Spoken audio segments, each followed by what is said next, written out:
Melisandre of Asshai, or Melanie as her name turns out to be, is a scarlet sorceress with many secrets. She's both a red priestess of the Temple of Rhllor, as well as a shadowbinder, which are only two of the most secretive and powerful orders of magic wielders anywhere to be found in Planetos. Both of these orders have ties to Asshai by the Shadow, where Melisandre hails from, and Asshai is pretty much the most secret-laden city a fantasy author could possibly dream up. Turns out there was an entire pre-Long Night, pre-Valyrian Dragonlord civilization hidden there, and that's a pretty big secret. And if you don't know what I'm talking about here, make sure you check out Great Empire of the Dawn, Dragonlords of Ancient Asshai. So, secrets upon secrets, and secrets are the lifeblood of any good fantasy story, aren't they? Melisandre's secrets, some of which do involve lifeblood, it must be said, certainly cast a long shadow on the plot, if you take my meaning. It seems clear to me and to most people in the fandom that Melisandre and her secrets are set to play a very important role in the conclusion of the story, right? She's one of the only people with her attention fixed squarely on the threat of the others. She knows a ton about Azor-Ahai, ancient prophecy, and magic in general. She figures to play a role in the impending resurrection of Jon Snow. And of course, Melisandre is just plain old one of the most powerful magic users anywhere in the story. It can therefore be no accident that George has positioned this most powerful sorceress here at the Wall, here at the end of days, and no accident that he's given her a background in both shadowbinding and R'hllorist fire magic. I have found that each of these two magical orders holds an ancient secret about the ultimate nature of sorcery in A Song of Ice and Fire. And our dear friend Melanie will need to bring both of these secret magics to bear in order to help save the world. That's right, she's gonna help save the world. However, to learn these ancient truths, we must do as Melisandre has done and journey into the forbidden Shadowlands, where sunlight struggles to survive, but glass candles bloom with intolerable light, and ghost grass glows with the souls of the damned. With Melisandre as our guide, we'll be able to learn much and more about the nature of magic, and we'll even gain a glimpse into the dark future that awaits some of our characters at the end of the story. So hey there, friends, it's David Lightbringer. That's right, David Lightbringer, not Lucifer means Lightbringer. Although you can still call me LML, no worries. I've actually had a lot of questions about this recently. Thank you guys for taking interest. And I've got a pretty good explanation which I'll serve up at the end of the video so as to keep things moving here. Please make sure not only that you're subscribed to the channel, but that the notification bell is set to all, because YouTube has and will and likes to change those preferences on you, which is why some of you might have been missing notifications for streams and video premieres, even though you're subbed. Now let's drop the red curtain and get on with the show.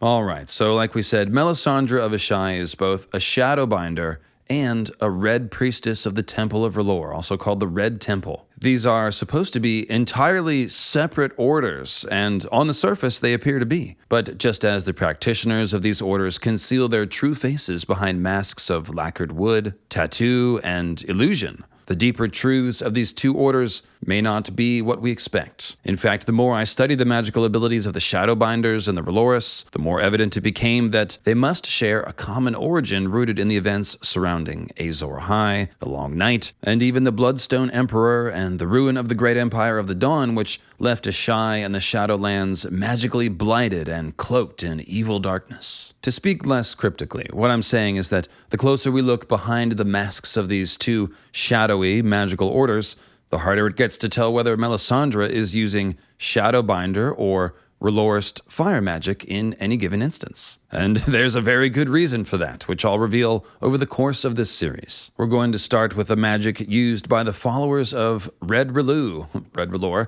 whose full official title is R'hllor, the Lord of Light, the Heart of Fire, the God of Flame and Shadow. But as you'll soon see, we won't be able to go very far without mentioning those Shadowbinders, whatever they are. So the R'hllorists, as I like to call them, are, loosely speaking, fire priests and priestesses. R'hllor can best be understood as a personification of holy fire, very much along the lines of Ahura Mazda of Persian Zoroastrianism, which George has said is an influence on the religion of R'hllor. In fact, let's open this up properly with a little prayer to R'hllor, if you will, and this comes from a Davos chapter of A Storm of Swords.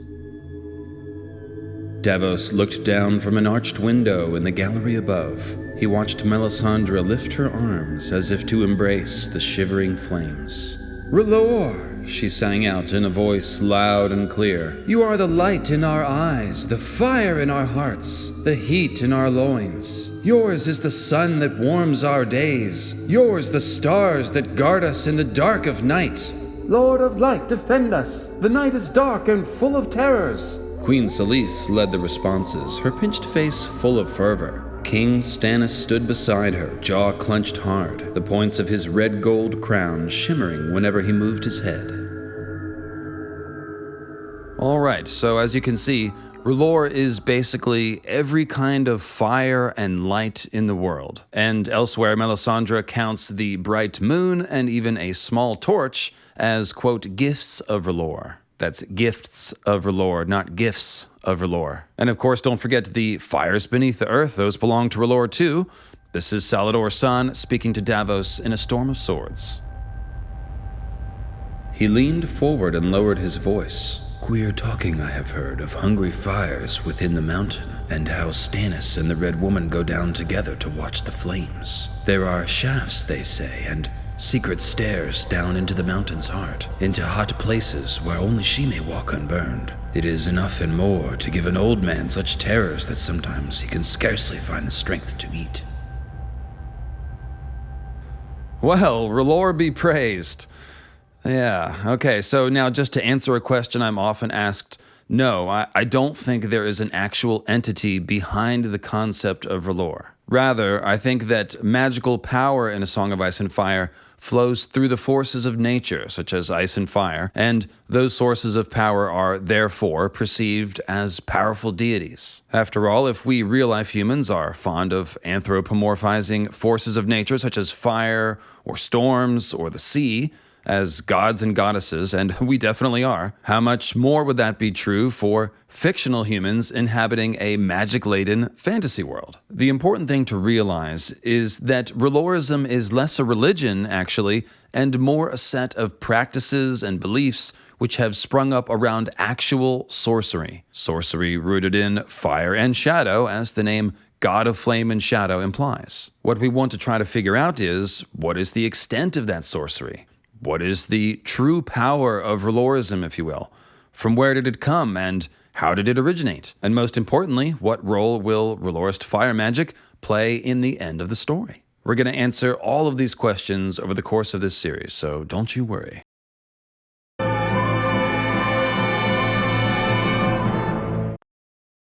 Alright, so the most famous magic of the R'hllorists is probably that of gazing into a fire to see the future, right? That's something Melisandre does often, and she's even able to teach this art to other followers of R'hllor, like Stannis, or even Sir Axel Florent, according to Sir Axel Florent anyway. This next quote is from Melisandre's highly revealing lone POV chapter, which comes in A Dance with Dragons, and it actually offers a pretty thorough explanation of this magical art of seeing into the flames. Whenever she was asked what she saw within her fires, Melisandre would answer, "Much and more." But seeing was never as simple as those words suggested. It was an art, and like all arts, it demanded mastery, discipline, study, pain, that too. R'hllor spoke to his chosen ones through blessed fire, in a language of ash and cinder and twisting flame that only a god could truly grasp. Melisandre had practiced her art for years beyond count, and she had paid the price.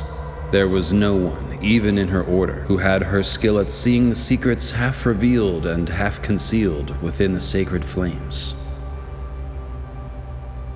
Alright, it should be noted that future sight also comes to people in A Song of Ice and Fire by other means. For example, the ghost of Highheart sees the future in her dreams, which come from the old gods of the Weirwood, while the Undying Ones in Qarth give Daenerys glimpses of the future via the psychedelic Shade of the Evening drink. Alice Rivers from Fire and Blood sees the future in a storm cloud, a puddle, and in a fire, so yeah.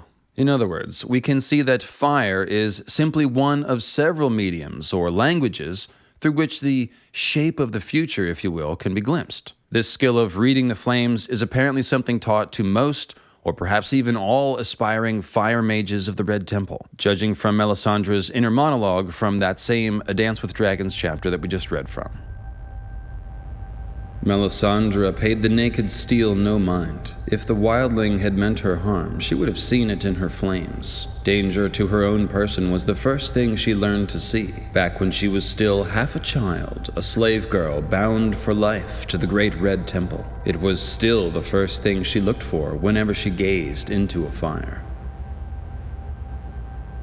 In other words, Melisandre relies on her fire visions to keep her safe to the point where dangerous men drawing steel in her presence doesn't even concern her. It's actually a lot like the fearlessness that we see in Jojen Reed, who knows the day that he will die and therefore isn't afraid of dying before then. No wonder this art was taught to Melisandre and other acolytes of the Red Temple early on, long before they're sent out into the world to do the sometimes dangerous work of R'hllor. This quote also gives us insight into the workings of the Order. The servants of R'hllor are actually slaves. Jorah Mormont further explains to Tyrion in A Dance with Dragons that the Red Temple buys them as children and makes them priests or temple prostitutes or warriors. This is what happened to Melisandre, apparently.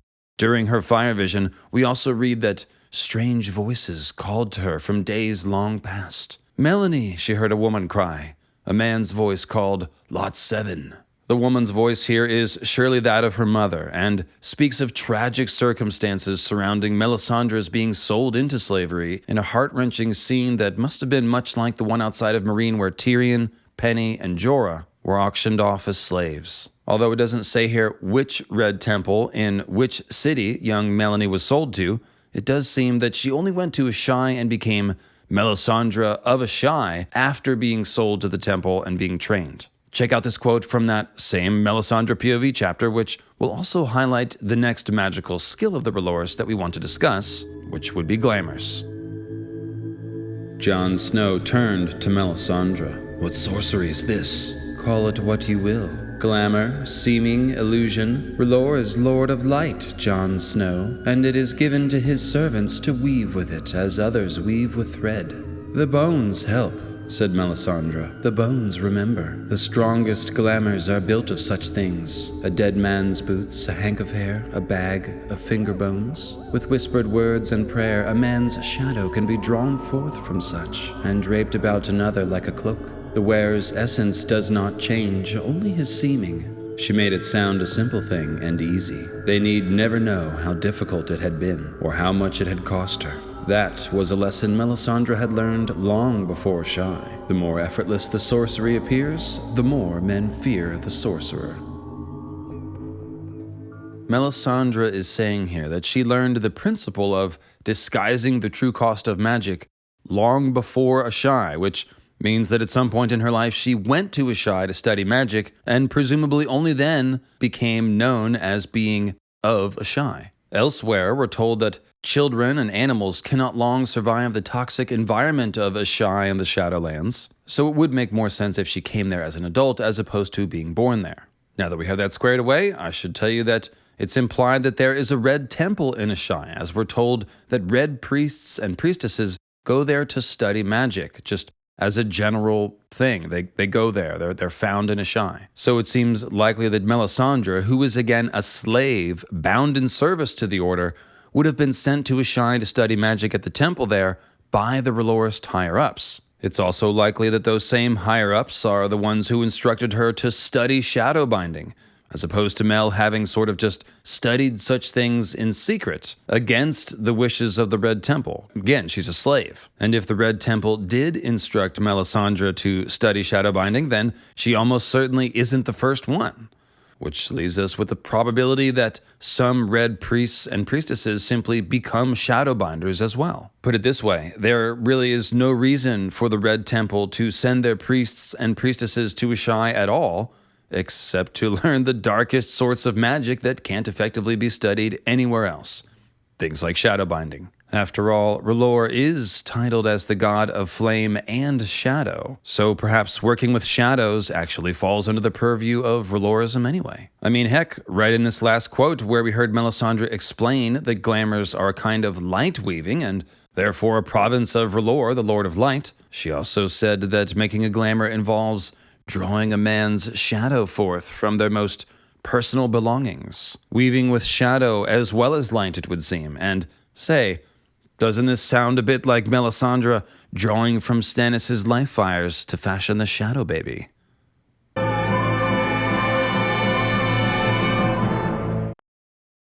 Yes, it's Shadow Baby time. Melisandre's birthing of the Shadow Assassin, affectionately known to we in the fandom as the Shadow Baby, is really where the lines between R'hlorism and shadowbinding begin to blur in a major way, turn into kind of a blurry, dark gray haze, kind of like a shadow. All right, just check out Melisandre's sort of theological explanation of the Shadow Baby that she gives to Davos as they are rowing their way to that dark cave under Storm's End, and this comes from A Clash of Kings. Shadow? Davos felt his flesh prickling. A shadow was a thing of darkness. You are more ignorant than a child, Sir Knight. There are no shadows in the dark. Shadows are the servants of light, the children of fire. The brightest flame casts the darkest shadows. R'hllor be praised. Once again, I say just overcome with joy reading things like this. Indeed, though, Melisandre, when she births the Shadow Baby in the pitch-black cavern beneath Storm's End, she gives off light. It says, her eyes were hot coals, and the sweat that dappled her skin seemed to glow with a light of its own. Melisandre shone. So, she's not just speaking esoterically of the Lord of Light casting shadows. She's literally glowing when she births the Shadow Baby, and one imagines her eyes like hot coals here, looking a lot like they did on the TV show at the Battle of Winterfell when she channeled all that fire magic, which I have to say was one of the highlights of what was otherwise a kind of disappointing conclusion to the story, but let's not go there. Melisandre also speaks of fashioning the shadow from Stannis' life fires when she again speaks to Davos about Shadow Baby mechanics, which she seems to want to talk about a lot, in A Storm of Swords. You are the mother of darkness. I saw that under Storm's End when you gave birth before my eyes. Is the brave Sir Onion so frightened of a passing shadow? Take heart, then. Shadows only live when given birth by light, and the king's fires burn so low I dare not draw off any more to make another sun. It might well kill him. Melisandre moved closer. With another man, though, a man whose flames still burn hot and high. If you truly wish to serve your king's cause, come to my chamber one night. I could give you pleasure such as you have never known, and with your life fire I could make A horror. Davos retreated from her. I want no part of you, my lady, or your god. May the Seven protect me.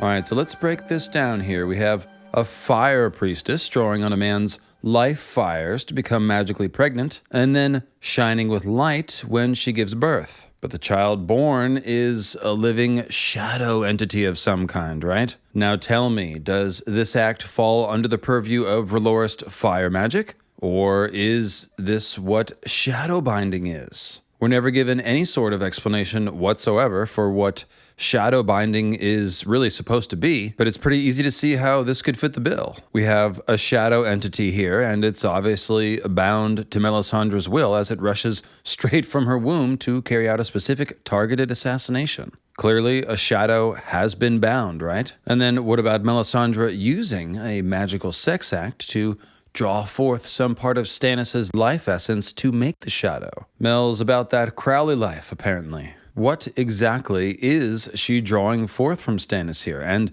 what do we call her ability to control it and fashion the shadow being from it? Well, Davos, when he sees the Shadow Baby, says that he knew the man who cast the shadow, meaning Stannis. So this thing that Melisandre is drawing forth, binding and controlling, can indeed be thought of as Stannis' shadow. Therefore, the act of siphoning away some part of Stannis' mojo to make a shadow seems like it would have to be considered part of the shadow binding magic too. Perhaps we should think of shadow binding, if you will, as a more general term for an entire discipline, which encompasses several ways of working with people's shadows, if you will, and fashioning shadow entities, just as the terms fire magic or R'hllorist magic involve several different techniques which all use magical fire. Whatever the case, it's pretty hard to think that this abominable mockery of procreation has nothing to do with shadow binding, and yet Melisandre's words and actions clearly suggest that it's part of her R'hllorist fire magic. Melisandre's religious philosophy reconciles this with a lot of esoteric talk about how shadows are the servants of light and how the brightest flames cast the darkest shadows. But the point I want to make here is that this actually isn't just esoteric claptrap, but rather an insight into the nature of magic in a song of ice and fire. Melisandre is telling us that fire magic and shadow magic are really just two sides of the same coin, and that her shadow binding is being done in service to R'hllor. And I'm telling you that this is more right than you can imagine. And we haven't even gotten to the topic of R'hllorist fire resurrection yet, which, spoiler alert, I'm going to tell you involves shadow binding as well. And you can look for that in part 3, which is called Fire Whites.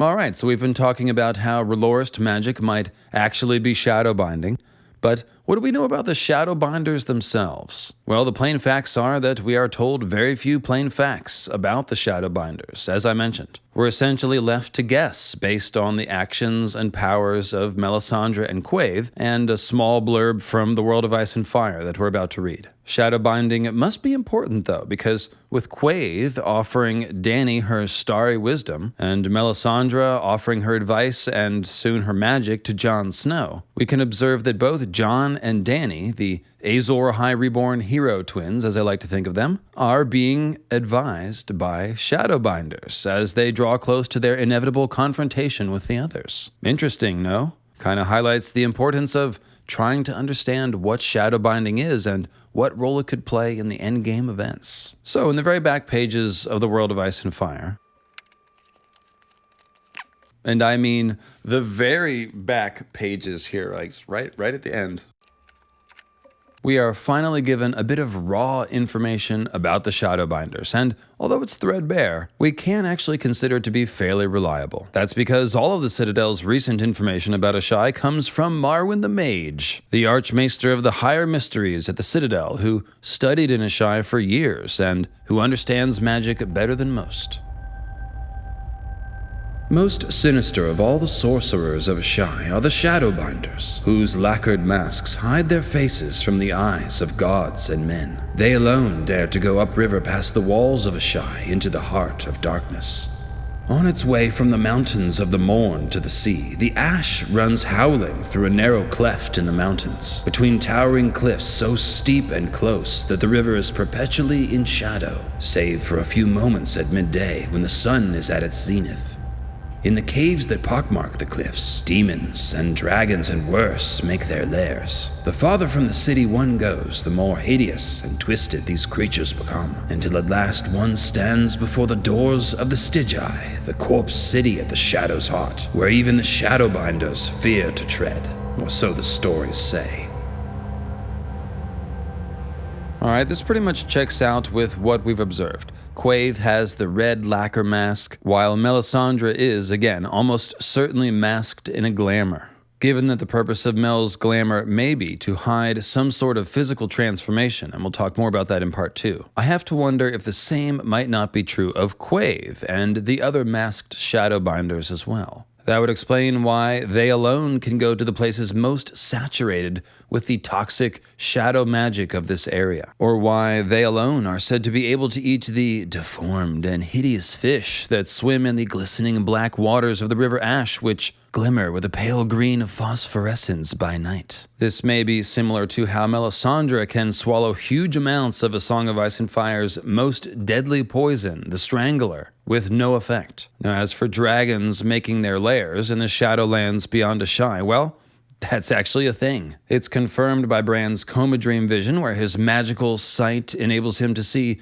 to Asshai by the Shadow, where dragons stirred beneath the sunrise, as well as by numerous other clues which you can hear all about in the Great Empire of the Dawn, Dragon Lords of Ancient Asshai video. Our two Asshai Shadowbinders, Quaithe and Melisandre, also happen to be the two most knowledgeable people in the story when it comes to the ancient mysteries concerning Azor-Ahai, dragons, and the Long Night. And Quaithe in particular is almost always banging on about some great truth that awaits for Daenerys in Asshai, a truth which can only revolve around Azor-Ahai, dragons, and the Long Night. In other words, it wouldn't be at all surprising if Shadowbinding turns out to have some connection to dragons and Azor-Ahai in the Long Night. Actually, I'm quite sure that it does, as I'll explain in Part 3. While in Part 2, I'm going to tell you about the most ancient secret of the Red Temple of R'hllor, and that's also going to be tied to, say it with me, Azor-Ahai, dragons, and the Long Night.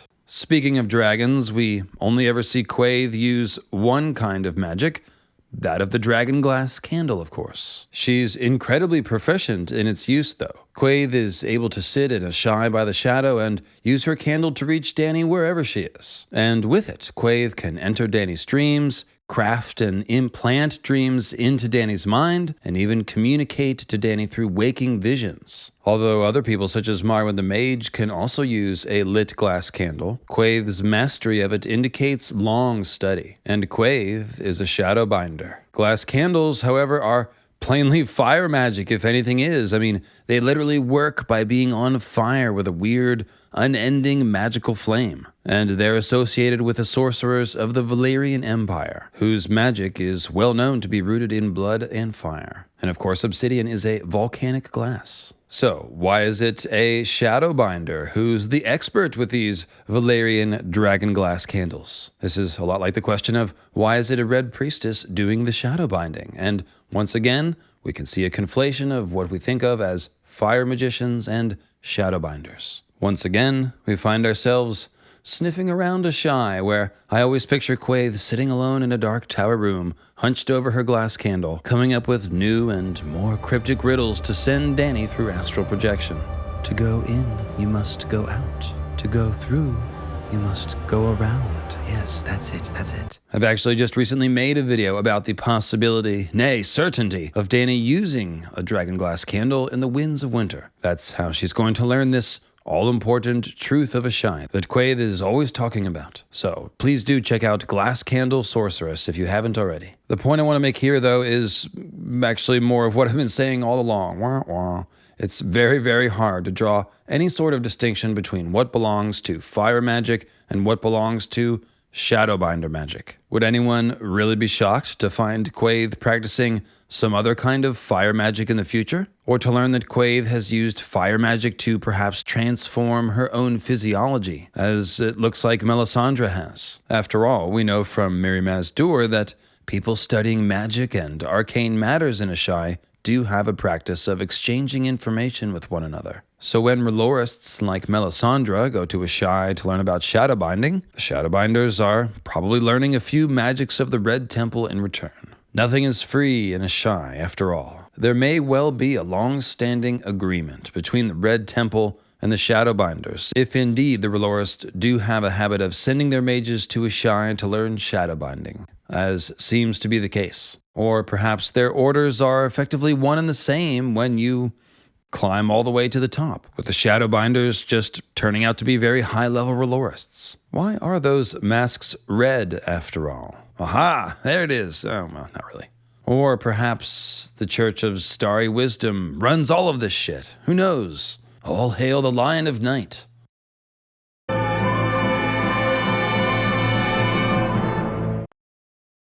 Alright, friends, well, now that I've begun to show you about how shadowbinding and R'hllorism are really just two heads of the same great slouching beast, I can deliver up what you people really want.